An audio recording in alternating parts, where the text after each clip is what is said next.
Bonjour Nicolas, bonjour à toutes et à tous. En ce lendemain de Yom Kippour, Isrou Chag, vous savez, le lendemain de la fête, c'est un jour qui est rattaché à la fête.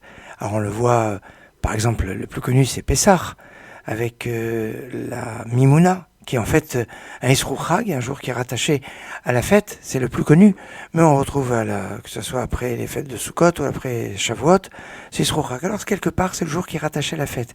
Mais c'est un jour très spécial, qui est mentionné 2 fois dans la Torah comme un jour spécial. Prenons d'abord Shemot. Chapitre 18, verset 13, c'est la paracha Yitro.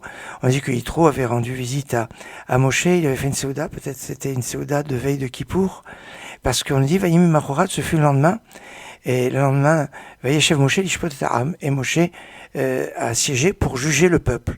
Et toute la journée, Yitro lui a dit, tu es en train de te fatiguer tout le peuple, tu dois déléguer. Et Rachid nous dit, Vayim Machorat, ce fut le lendemain, c'était le lendemain de Yom Kippour. Rachid le dit en toutes lettres, parce qu'il dit, il n'y a pas d'autre possibilité, parce que Moshe dit Veodati et Trokei Elohim, je vais faire savoir les lois de Dieu. Donc il fallait qu'il les ait reçues. Donc on est nécessairement après le don de la Torah. Et après le don de la Torah, il était tout le temps dans le Sinaï pendant 120 jours pour recevoir les tables de la loi.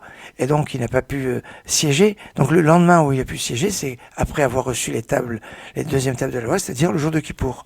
Alors il y a quelque chose qui est très fort. Donc c'est-à-dire que Seudati Yitro qui s'est fait avant, c'était peut-être la Séouda de avant Kippour. Maintenant, il y a un autre verset qui se trouve toujours dans le livre de Shemot, au chapitre 35, cette fois-ci, au verset 1, c'est le début de la paracha Vayakel. On dit Vayakel, Moshe et Kol Adam Israël, et Moshe a rassemblé toute la communauté des enfants d'Israël pour leur faire savoir d'abord les lois sur le Shabbat et leur donner les lois sur la construction du Mishkan, du sanctuaire. Et Rachid nous dire, eh bien, c'était aussi le lendemain de Yom Kippour. Alors peut-être que ce moment-là, justement, où il les a rassemblés pour leur dire on va construire le Mishkan, le sanctuaire, et on nous dit que les enfants d'Israël ont donné avec beaucoup de générosité pendant 2 matins. Oui, puisqu'il y a marqué Baboker, en 2 matins, ils avaient réuni tous les fonds et tous les matériaux pour la construction du Mishkan, le sanctuaire.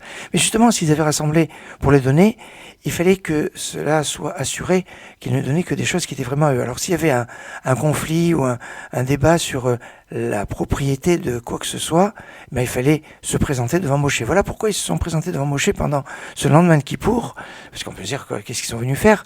C'était parce qu'ils voulaient donner au Mishkan, au sanctuaire, pour la construction du sanctuaire, et s'il y avait un litige, il fallait le trancher. Voilà pourquoi ils se sont présentés devant Moshe. Ces deux passages sont au lendemain de Kippour. Alors le lendemain de Kippour, dans les communautés ashkénazes, s'appelle God's Numen, le nom de Dieu, parce que dans la 3e édition de la Mida, pendant toute la période de Rosh Hashanah jusqu'à Kippour, les 10 jours de pénitence, on disait Amelech HaKadosh, le roi saint. Et là on revient à Kel HaKadosh, Dieu saint. Mais le mot Kel peut avoir une connotation soit de Dieu, soit la première Mida de Midot HaRachamim, le premier attribut des 13 attributs divins de miséricorde, qui était la pièce maîtresse de Kippour. Alors ce Kel, qui a un lien spécial avec Dieu, et que quand on met au pluriel Elohim, ça peut signifier les juges. Les juges, et Moshe, c'était un jour de jugement. Alors, il y a peut-être cet aspect-là, mais on peut revoir un autre point, c'est qu'on sait que le jour de Kippour, le Kohen Gadol prononçait le nom ineffable, le nom de Dieu. Et tout le monde entendait. Shamou et Hachem, Yotse, Mipi, Kohen Gadol, dans le Seder Avoda, on le dit en toutes lettres. Et alors, le lendemain de Kippour, chacun se posait, tu te rappelles ce qu'avait dit le Kohen, comment il avait ponctué le nom de Dieu pour que, et il se rappelait pas. Alors c'est pour ça qu'on l'appelle le nom de Dieu. Dans les communautés séfarades, notamment en Libye et à Djerba, ça s'appelle le Simchat Kohen. Alors, Simchat Kohen, c'est dans toutes les communautés séfarades, mais à Libye et à Djerba, les Kohanim ne font aucun travaux ce jour-là, qu'une Séouda. Dans les communautés ashkénazes, c'est plus du côté des Chazanim qu'il y a un côté de fête, parce qu'on nous dit que le Kohen Gadol, le grand prêtre, quand il sortait du Kodesh HaKodashim, tranquille, il faisait une fête à tous ses amis. Le Chazan, c'est le ministre officiant qui a lu le Seder Avoda le jour de Kippour. Il était un peu comme le Kohen Gadol, comme le grand prêtre, ou ça peut être tous les Kohanim de ce moment fort et spécial que l'on peut retrouver en ce lendemain de Kippour. Excellente journée et Gemar Chatzima Tova.